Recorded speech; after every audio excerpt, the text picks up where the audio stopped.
We can't exclude the possibility that this came from a laboratory experiment. You need to allow people to blow a whistle. I think my brother is a kind man. We speak to those searching for the missing. But we still don't know where he is.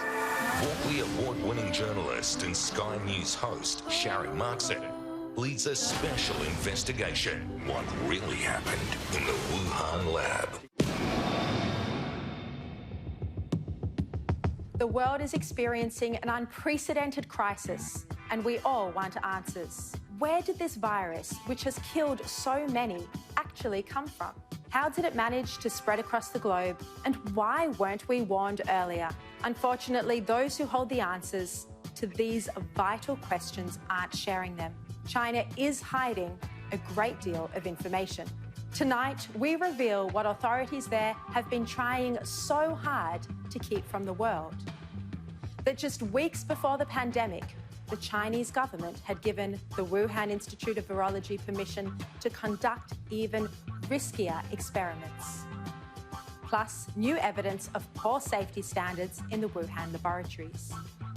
And we reveal Chinese whistleblowers are still disappearing, months after the outbreak. We present new evidence suggesting China's official explanation for this outbreak may be wrong, that it's possible COVID-19 could have come from a laboratory that has a long history of very poor security practices. And we have alarming revelations from one of Australia's most experienced security experts about breaches in our own labs. Tonight, we speak with experts and insiders, some who have risked their lives to come forward to help us answer this question. What is China hiding?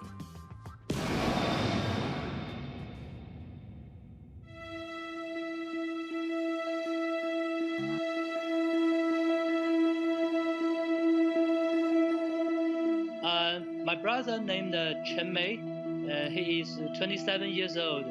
My brother is a bit shy. Family members, friends, and colleagues all think he is very willing to help others. Chen Men is known as the kind computer guru. When he's not working at his IT job in Beijing, he's volunteering at charities. And his big brother has a special place in his heart. Every time he goes on vacation, he will visit me and my family and play with my little daughter. So I think my brother is a kind man. But the kind man, loved by so many, is being held and possibly tortured in a secret prison. Chen Men went missing on April 19 after Beijing police arrested him and took him to an undisclosed location. It was almost a month before his panicked mother was notified he was in prison, and authorities have banned anyone from seeing him. It has been months since he was arrested, but we still don't know where he is. Chen Men's crime? Compiling news stories. He and his friends published articles the Chinese government had deleted about the coronavirus on the website Terminus 2049. The information conveyed by this article is different from the official propaganda by the Chinese government. But what Chinese government doesn't tell you is how Chinese officials and the government concealed the virus at the end of last year. Police claim Chen Men was provoking quarrels and making trouble. They say he's now under residential surveillance at a designated location. Chinese police speak for held in a secret prison. We have had so many accounts of people who were taken away and gone missing and have gone missing for a few months or even longer. And afterwards, they would come forward and tell people about their experiences, including prolonged period of time of interrogation, and also being beaten up, of course, and also forced medication. Chen Men is one of the many victims of the Communist Party's brutal crackdown on critics during the coronavirus outbreak. Silenced but asking questions, or alerting others to potential danger. 大家好，我是方斌。今天是2月1号了。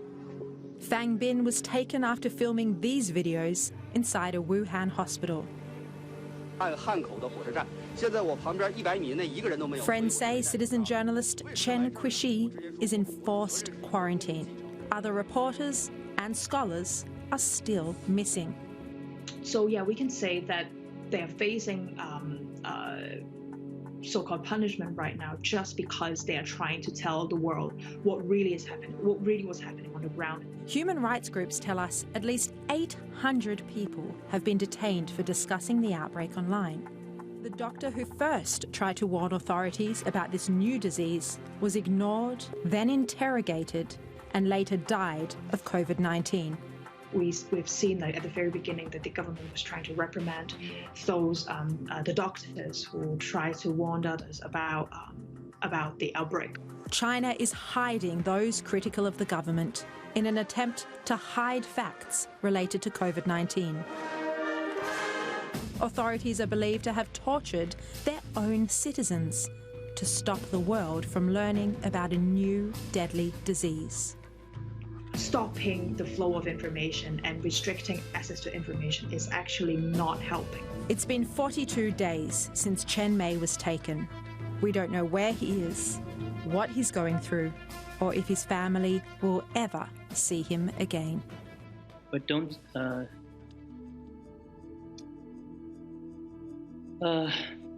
just worry about them, and we can do nothing here. And I hope through the media reports, more and more people know about them, and more people call on the Chinese government to release them.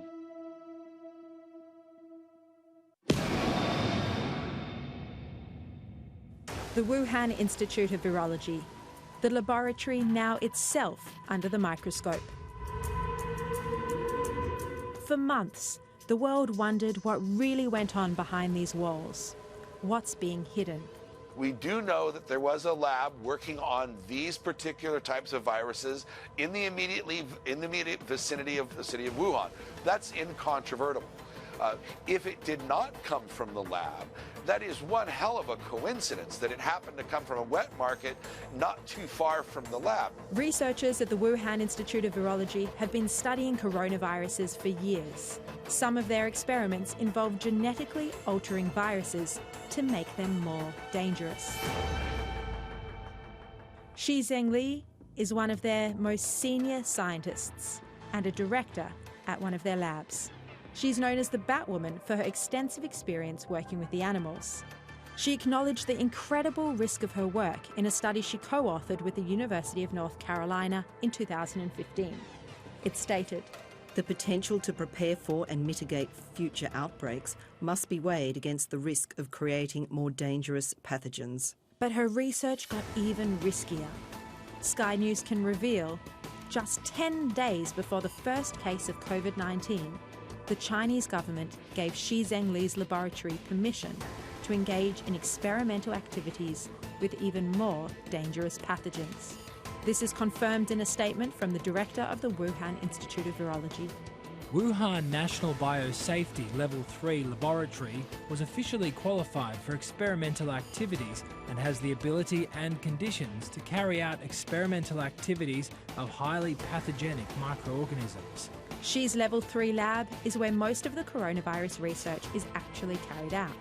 So Xi was conducting higher risk research in a lab with lower security. The scientific view to date has been that COVID-19 did not come from this lab. But a growing number of scientists are coming forward, claiming that we can't rule this out. We really don't know where this virus has come from. I mean, that's the truth. The two possibilities, which I think are both still open, are firstly that it was a chance transmission of a virus from an as yet unidentified animal to humans. The other possibility, of course, is that it was an accidental release of the virus from a laboratory. US researchers suggest the virus may not have come from a Wuhan wet market. This study from Broad Institute of MIT and Harvard awaiting peer review, states, Importantly, the market samples are genetically identical to human SARS-CoV-2 isolates and were therefore most likely from human sources. And a paper written by Chinese researchers and published in the prestigious medical journal The Lancet claimed the earliest known COVID-19 case had no link to the wet market. They claim 13 people of the first group hospitalised also had no link to the wet market. Experts at Flinders University and La Trobe say 2 coronaviruses could have combined to create COVID-19 in a lab. One of the possibilities is that an animal host was infected by 2 coronaviruses at the same time, and COVID-19 is the progeny of that interaction between the 2 viruses. The same process can happen in a Petri dish. In other words, COVID-19 could have been created from that recombination event in an animal host, or it could have occurred in a cell culture, experiment. The full explanation of this is highly technical, but there are 2 key points. First, the virus binds more strongly to human cells than animals, including bats. Second, it is something its genetically closest virus in bats doesn't have, a technical term, what's known as a furin cleavage site, and that makes it significantly more infectious. Professor David Winkler says this all means that you can't rule out a lab as the source. On the basis of the calculations we've done anyway, that you can't exclude that it's come from human, being processed through human cells in a biosecurity lab, but it's certainly not the only explanation. There are many reasons to believe that the COVID-19 generating SARS-CoV-2 was generated in a lab, most probably by methods of genetic engineering. The method is very easy.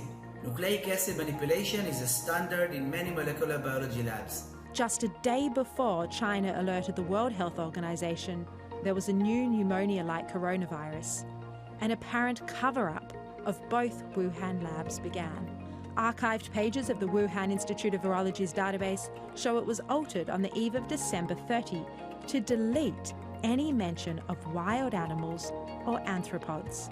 From virtually the start, what the party did is it moved in, took complete control, and actually obliterated various bits of the crucial evidence.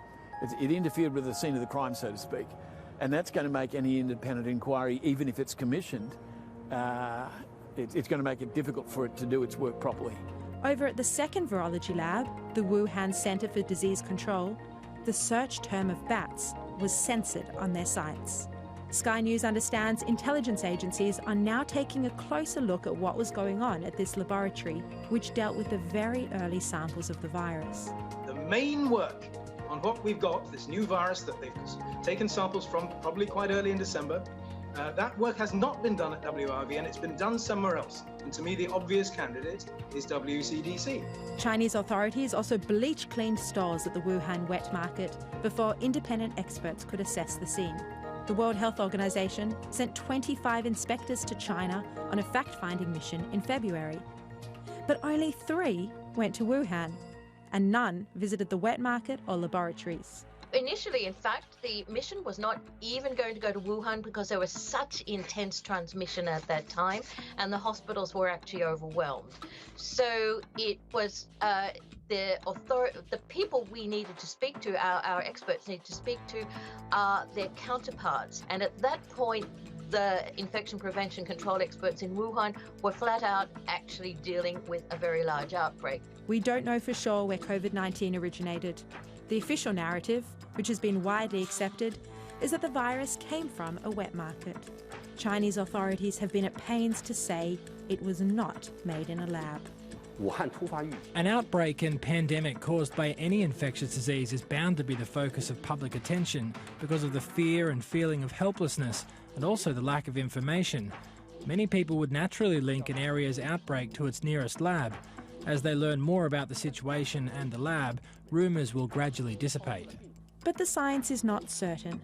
More and more evidence is emerging that challenges this wet market narrative and points to possible connection to the laboratory. Xi Zhengli said when she first learnt of a coronavirus outbreak in late December, she suffered sleepless nights, fearing it may have come from her lab. Well, she may have been right.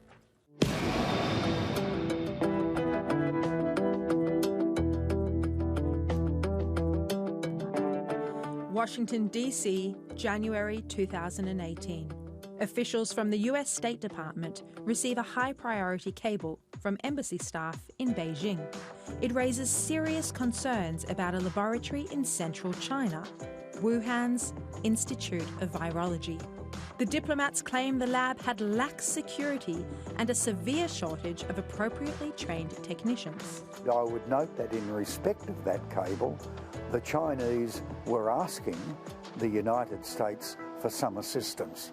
That cable not only reported Chinese concern about its own security arrangements inside its level 4 facilities, it was also asking and seeking some assistance. The Obama administration was so concerned with the type of experiments the Wuhan Institute of Virology was doing, it banned them in the US in 2014. There's now growing evidence to show that both laboratories in Wuhan did not have the best safety practices. According to their own protocols, researchers are meant to wear full protective gear when handling animals. But these photographs show their protocols were not followed. They've since been removed from the Wuhan Institute of Virology's website. Safety was just as bad at the nearby Wuhan Center for Disease Control, where senior scientist Tian Junha admitted in a video post in December just how easy it is for contamination to happen. Who boasted in the press about how he'd been peed on and scratched and blood had gone on him and all of this, and that he had to self-isolate at least twice as a result, but that he regarded his work as so important that he was going to carry on anyway. And on one occasion he said he even forgot to take his protective clothing. Both laboratories are now under the microscope of intelligence agencies. Dennis Richardson led ASIO, Australia's spy agency, the Department of Foreign Affairs, and most recently before his retirement, the Defence Force. He says the weight of evidence points towards the wet market as the origin of COVID-19, but an inadvertent lab leak is still a possibility. Put this way, it is a possibility. However, I don't think it is wise to be pressing one possibility over another at this point. I think where it started, how it started, if it was animal born, how it made the jump from one species to another. We need to ascertain how it spread. I think there's still a lot about the virus that we don't know. Accidents in laboratories can happen. The World Health Organization slammed China for its poor safety procedures at a top Beijing lab, which led to the 2004 SARS outbreak. And some have questioned whether there was an incident at the Wuhan Institute of Virology in October. This is unsubstantiated, but the safety concerns are well established. There's a lot of questions about how seriously China takes safeguarding viruses that are used as samples in experiments. Do they do a good job? There are a lot of questions around the facility outside of Wuhan that predates the COVID-19 crisis throughout the world. There are a lot of questions about how secure those facilities are and how careful the Chinese government is with these potentially very lethal viruses on which experiments and research is done. After the outbreak, Major General Chen Men, the Chinese military's top epidemiologist, arrived in Wuhan and officially took control of the Wuhan lab. Lab leaks and security breaches can even happen in nations with more strict regulation. Dennis Richardson revealed to Sky News there have been incidents in Australian labs. That is something which we need to be alert to globally. We have such facilities here in Australia, and I do know that in the past there have been one or two accidents. At least on one occasion in the past, that has been in the media. We can reveal there have been 37 biosecurity breaches since 2013, according to the Department of Agriculture. There are even more, but Australian authorities classify them security sensitive, and they aren't able to be publicly released. One incident did make it into the public domain. A 2016 biosecurity breach during CSIRO research experiments involving a toxic bacteria pathogen. 30 staff were exposed. It was not a virus, but it was a level 4 facility in which certain research was being conducted, in which protocols were not followed, which led to a breach, which did not go beyond the facility and did not endanger the public. I'll say no more than that. The point I'm making is that accidents can happen regardless of the level of security, and accidents have happened at level 4 facilities globally, and and it wouldn't surprise me if they've happened in China, because they have happened elsewhere. The Wuhan lab's poor record of safety and security, along with the history of incidents at similar labs around the world, lead some experts to suggest it is reasonable to believe COVID-19 may have come from the Wuhan laboratory. The best judgment of the American intelligence community would appear to be that the coronavirus was not artificially manipulated. But I think what we should have been concerned about, as far as the Wuhan Institute of Virology is concerned, is the safety and security of the research that they were doing, the risk that material could leak out into the wider community. I can't say for certainty that happened, but I think it is a real possibility. I think the security around such laboratories always has to be subject to review, and I think everyone would hope that part of the review in respect of COVID-19 would be looking at the security of facilities globally. COVID-19 is a global health crisis. COVID-19 can be characterized as a pandemic. The scope of this unprecedented crisis, the scale of the suffering, is difficult to comprehend. This is a national emergency. All public gatherings and sports events are banned. When we're inundated with COVID-19 updates, it's easy to forget the human impact. More than 350,000 people, including 100 Australians, are dead due to the spread of this virus. People like Lenora Joyce. Started showing some symptoms, some low-grade fever.